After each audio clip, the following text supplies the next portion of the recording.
نویت سنت الاعتکاف فرمان مصطفیٰ صلی اللہ تعالی علیہ وآلہ وسلم ہے، جب تم آپس میں ایک دوسرے سے مصافحہ کیا کرو، معانقہ کیا کرو، مجھ پر درود پاک پڑھا کرو، اللہ رب العالمین درود پاک پڑھنے کے صدقے میں تمہارے اگلے پچھلے گناہ معاف کر دے گا۔ صلو علی الحبیب صلی اللہ تعالی علی محمد صلی اللہ علیہ وآلہ وسلم۔ ماشاءاللہ ہمارا درس قرآن اپنی رحمتیں برکتیں مٹاتا ہوا جاری و ساری ہے، اور عزت کے لائق تمامیہ ہوا تشریف لائیں اور ہم درس قرآن میں شرکت کرتے ہیں۔ اللہ رب العالمین احباب کا آنا اپنی بارگاہ میں قبول فرما دے۔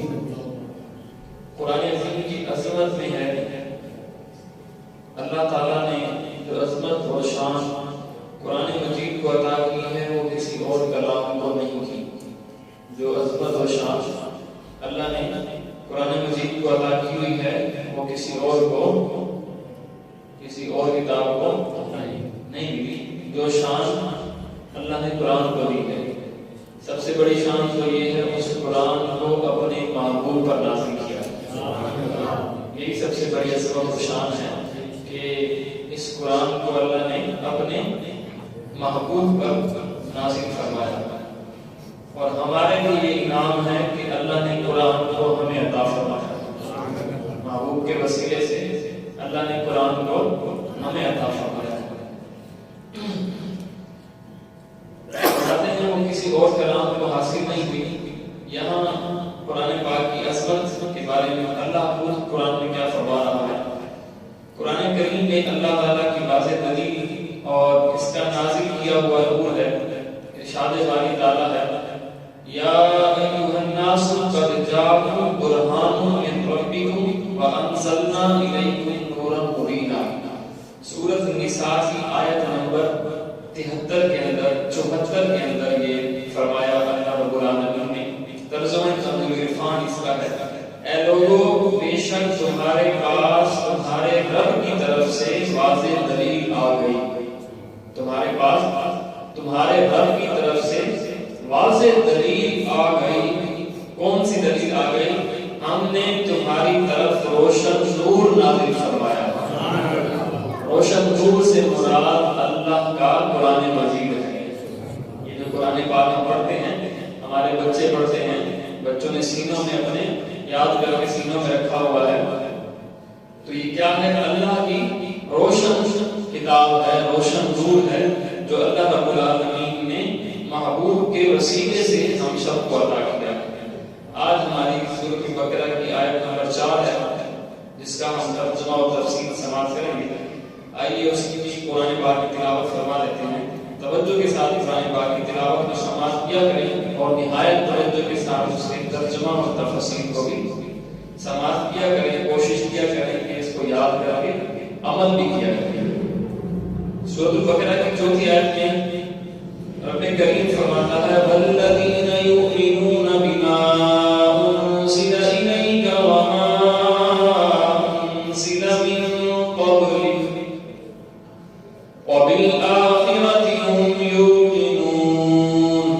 ترجمہ تنزیل ایمان، اور وہ کہ جو ایمان لائے اس پر جو اے محبوب تمہاری طرف اترا، اور جو تم سے پہلے اترا، اور آخرت پر یقین رکھے۔ ترجمہ تنزیل عرفان، اور وہ ایمان لاتے ہیں اس پر جو تمہاری طرف نازل کیا گیا اور جو تم سے پہلے نازل کیا گیا، اور وہ آخرت پر یقین رکھتے ہیں۔ آگے تفسیر میں فرماتے ہیں، والذین یؤمنون بما انزل الیک، اور وہ ایمان لاتے ہیں اس پر جو تمہاری طرف نازل کیا گیا۔ وہ کون سی کتاب ہے؟ قرآن مجید۔ اے محبوب ایمان لاتے ہیں اس پر جو تمہاری طرف نازل کیا گیا، وہ قرآن مجید ہے۔ اس آیت میں اہل کتاب کے وہ مومنین مراد ہیں جو اپنی کتاب پر اور تمام پچھلی آسمانی کتابوں پر اور انبیاء علیہ السلام پر نازل ہونے والی وحیوں پر ایمان لائے، اور قرآن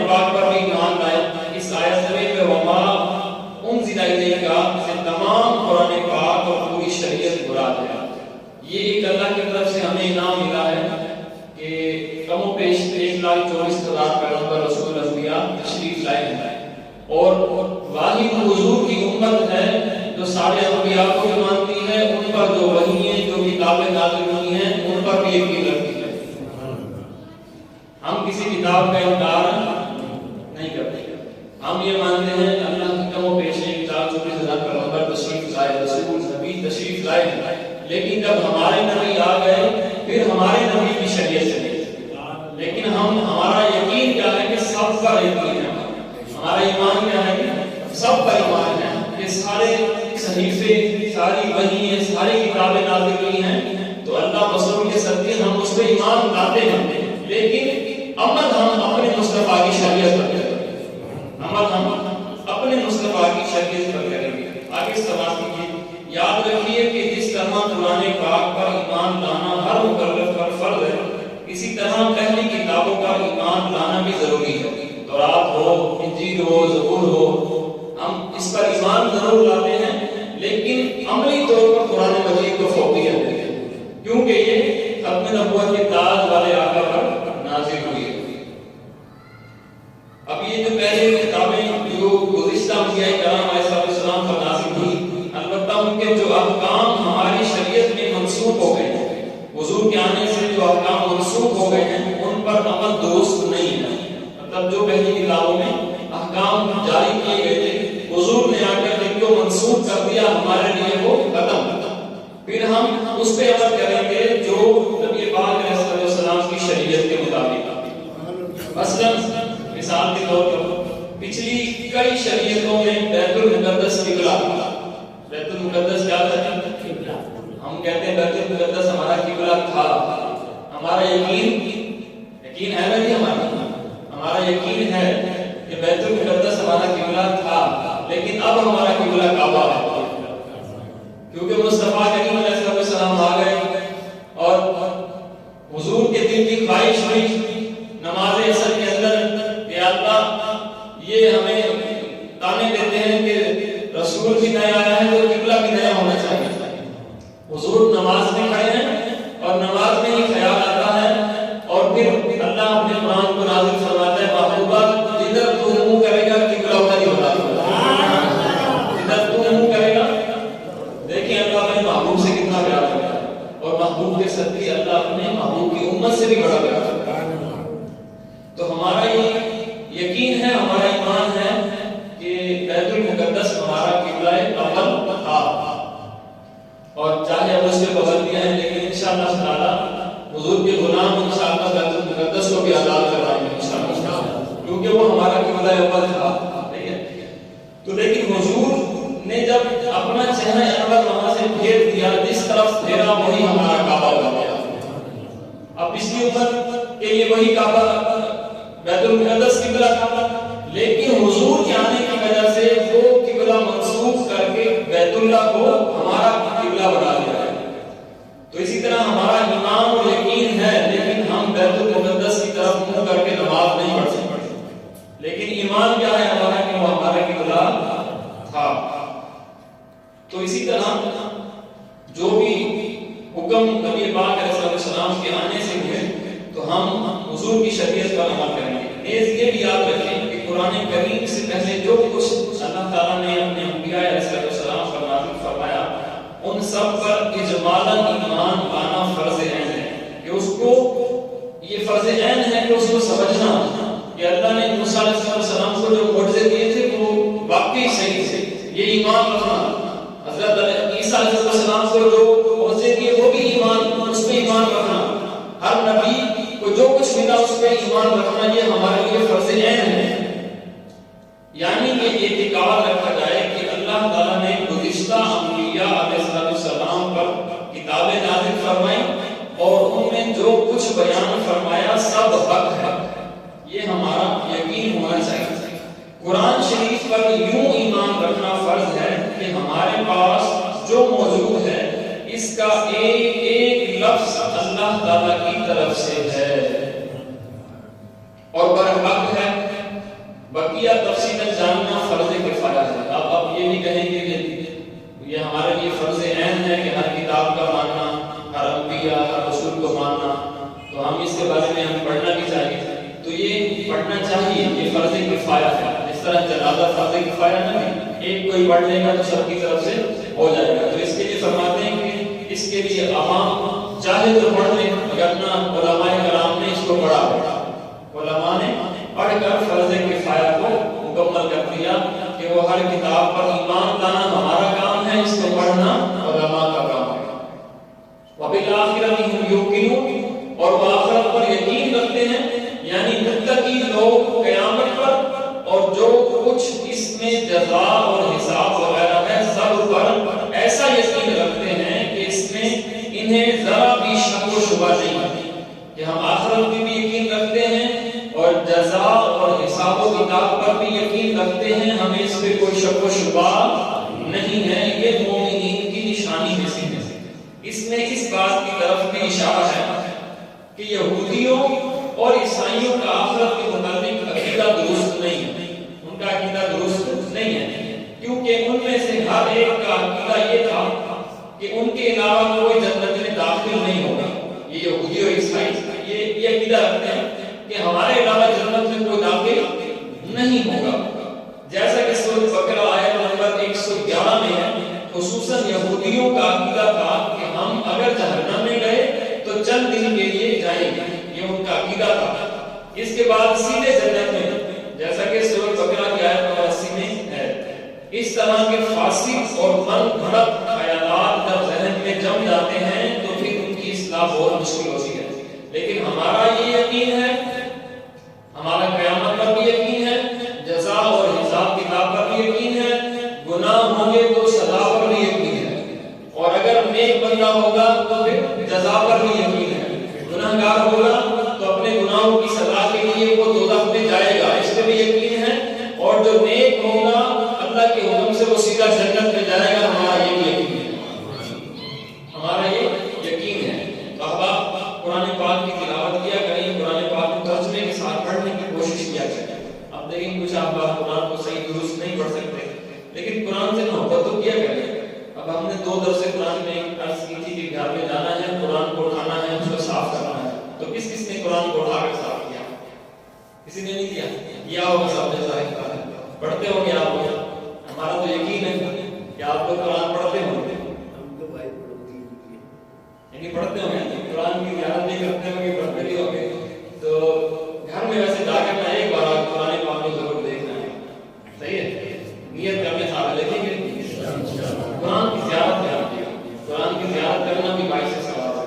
پھر اس کو چھونا اور ثواب ہے، پھر اس کو چومنا اور ثواب ہے. اس کو سینے سے لگائیں گے انشاءاللہ دل کے میل دھل جائیں گے ساتھ. تو نیت کرنے آج ہم جا کے اپنے گھر میں جو قرآن پاک میں مسئلہ رکھا ہوا ہے اس کو اٹھائیں گے، اس کو صاف کریں گے.